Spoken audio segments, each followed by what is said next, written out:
रात को अगर त्रिफला आप ले रहे हैं दूध के साथ या गर्म पानी के साथ तो ये रेचक है, माने ये एक ही काम सबसे ज्यादा करेगा कि आपकी कब्जियत मिटा देगा।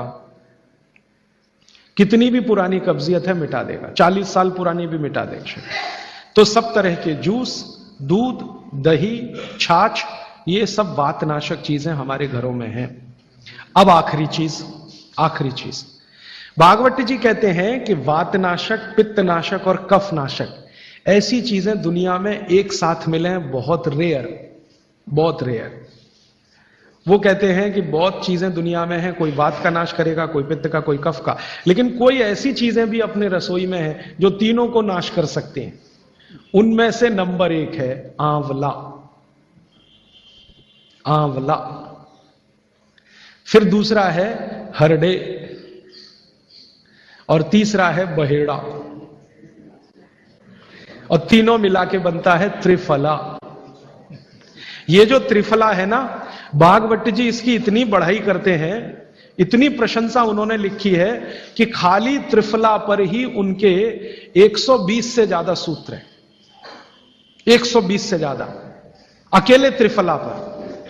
त्रिफला को इसके साथ खाओ, त्रिफला को उसके साथ खाओ, त्रिफला को ऐसे खाओ, त्रिफला को 120 से ज्यादा सूत्र है अकेले त्रिफला पर। और वो ये कहते हैं कि ये जो त्रिफला है इसमें सबसे अच्छा फल आंवला, फिर बहेड़ा, फिर हरडे, ये सबसे दुनिया में अद्भुत चीज है। लेकिन इसकी मात्रा के बारे में उन्होंने जो कहा है वो ध्यान रखिए।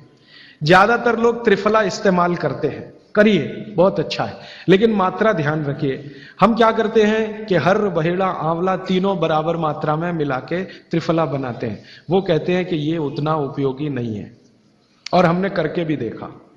वो कहते हैं कि त्रिफला सबसे अच्छा होता है 1, 2, 3 के अनुपात में।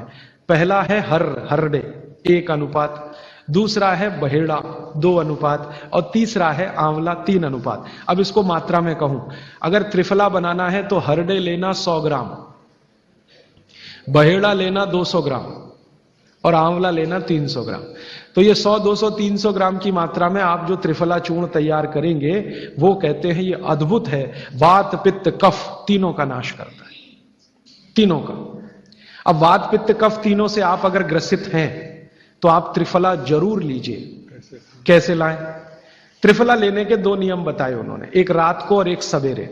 सवेरे का नियम उनका यह है कि सवेरे सवेरे अगर त्रिफला खाएं तो गुड़ के साथ, नहीं तो शहद के साथ, गुड़ या शहद। वैसे ही आप तय कर लीजिए, जैन हैं तो गुड़, अजैन है तो शहद। तो सवेरे का त्रिफला खाएं तो गुड़ या शहद के साथ, रात का त्रिफला खाएं तो दूध के साथ या गर्म पानी के साथ। त्रिफला तो एक ही है ना, सवेरे भी त्रिफला ही खा रहे हैं, रात को भी। लेकिन भागवत जी कहते हैं असर अलग अलग है दोनों के। रात को जो आप त्रिफला खाएंगे दूध के साथ या गर्म पानी के साथ, तो ये त्रिफला रेचक है। रेचक शब्द उन्होंने इस्तेमाल, रेचक माने पेट को साफ करने वाला, बड़ी आंत की सफाई करने वाला, शरीर के सब अंगों की सफाई करने वाला, झाड़ू लगाने वाला जो व्यक्ति, वो रेचक। तो कहते हैं रात को अगर त्रिफला आप ले रहे हैं दूध के साथ या गर्म पानी के साथ, तो ये रेचक है, माने ये एक ही काम सबसे ज्यादा करेगा कि आपकी कब्जियत मिटा देगा। कितनी भी पुरानी कब्जियत है मिटा देगा, 40 साल पुरानी भी मिटा देगा रात को। और जो दिन को त्रिफला खाया सवेरे गुड़ के साथ, तो वो कहते हैं ये पोषक है। एक शब्द है रेचक और एक है पोषक। पोषक माने शरीर को जो कुछ चाहिए, विटामिन सी चाहिए, विटामिन ए चाहिए, विटामिन डी चाहिए, या विटामिन के चाहिए, या कोई विटामिन चाहिए, या हमें माइक्रो न्यूट्रिएंट्स चाहिए शरीर को, कैल्शियम चाहिए, आयरन चाहिए, वगैरह वगैरह। तो शरीर को अगर पोषकता चाहिए तो त्रिफला सवेरे खाना, और शरीर में आप मानते हैं कि हमारी कब्जियत ठीक करने के लिए तो त्रिफला रात को खाना। दोनों समय के त्रिफले में बिल्कुल अलग तरह के परिणाम आते हैं। तो जो कहें हम तो स्वस्थ हैं जी, तो सवेरे ही त्रिफला खाओ स्वस्थ हैं तो, और जो कुछ बीमारियां हैं आपको तो रात को खाओ। ठीक। त्रिफला आपने कहा लेना है रात को, और सुबह कब लेना, जैसे खाने के पहले, खाने के बाद?